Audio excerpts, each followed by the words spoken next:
నేను చదివినవి నాకు జ్ఞాపకం వస్తాయా, నేను అన్నీ చదివానా, నేను వదిలేసినవి ఏమైనా వస్తాయా అన్న బెంగ పెట్టుకోకుండా నీ మీద నువ్వు విశ్వాసాన్ని ముందు పొందగలగాలి.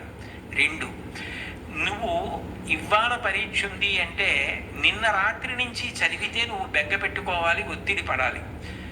ప్రతిరోజు కూడా నువ్వు ప్రణాళికాబద్ధంగా నేను ఇన్ని గంటలకి నిద్ర లేవాలి అంటే ఖచ్చితంగా అన్ని గంటలకి నిద్ర లేవాలి. నరేంద్ర మోడీ గారి తండ్రి చెప్పులు వేసుకుని వెడుతుంటే టక్ టక్ టక్, ఆయనే వాడినటువంటి శబ్దం ఇది ఇంటర్వ్యూలో. టక్ టక్ టక్ అన్న శబ్దం వినపడితే గడియారాలు దిద్దుకునేవారట. 4:30 మోడీ గారి తండ్రి వెడుతున్నారని చెప్పి, దామోదర్ గారు వెడుతున్నారని చెప్పి. అంటే అంత ఖచ్చితంగా సమయపాలన అలవాటు కావాలి.